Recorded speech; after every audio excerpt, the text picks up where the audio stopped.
This channel does not promote any violent, harmful, or illegal activities. All content provided by this channel is meant for an educational purpose only. ফুরফুরা শরীফের পীরজাদা কাশেম সিদ্দিকী এবার কি ভোটের ডাঙ্গা পেরোতে পারবেন? আমডাঙ্গার বিদায়ী তৃণমূল বিধায়ক রফিকুর রহমানের হাবভাব যে সুবিধার নয়, কঠিন লড়াই বলে কি বোঝাতে চাইছেন রফিকুর? কাশেম বলছেন বর্দা নিয়ে চলবেন, কিন্তু সেখানেও গোল।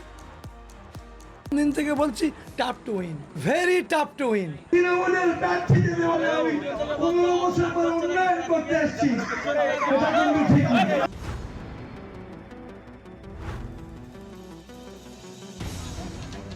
2021 হোক বা 2026, তৃণমূলের প্রার্থী বদল নিয়ে যে আসনে সবথেকে বেশি গন্ডগোল হয়েছে তার সামনের সারিতে উত্তর 24 পরগনার আমডাঙ্গা।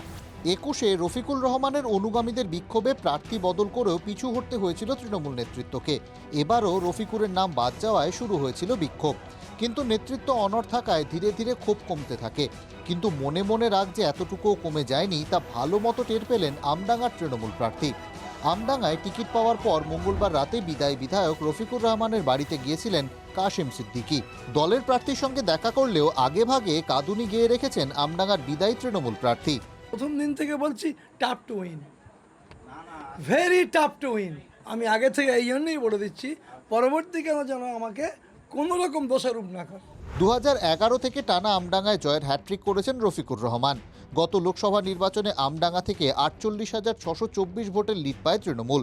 তবে তিনবারের জয়ী রফিকুরকে সরিয়ে তৃণমূল প্রার্থী করেছে ফুরফুরা শরীফের পীরজাদা কাশেম সিদ্দিকীকে। রফিকুরের গোসা কমাতে তার বাড়িতে যেতে হয়েছে পীরজাদা কাশেমকে। কর্মী সভায় যাওয়ার জন্য আমন্ত্রণ জানান। বর্দাকে নিয়েই তো চলতে হবে, সব কাজগুলো করতে হবে।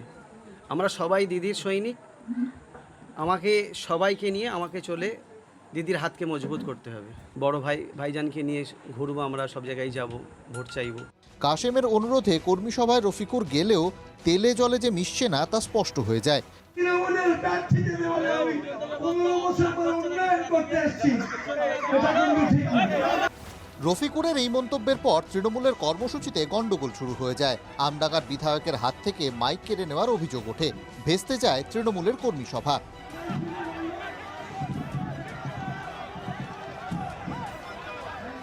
আমডাঙ্গায় তৃণমূলের গুঁতোগুতি তাড়িয়ে তাড়িয়ে উপভোগ করছে বিজেপি। তিনিও বুঝে গেছেন যে আমডাঙ্গা এবার তৃণমূল কংগ্রেস জিততে পারবে না, তার প্রার্থী জিততে পারবে না।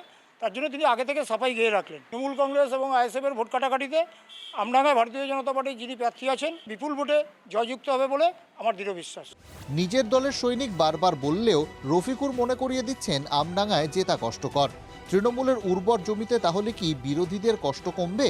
আর সেই ব্যবস্থাই হচ্ছে আগেভাগে। উত্তর 24 পরগনা থেকে দীপঙ্কর দাসের রিপোর্ট, TV9 বাংলা।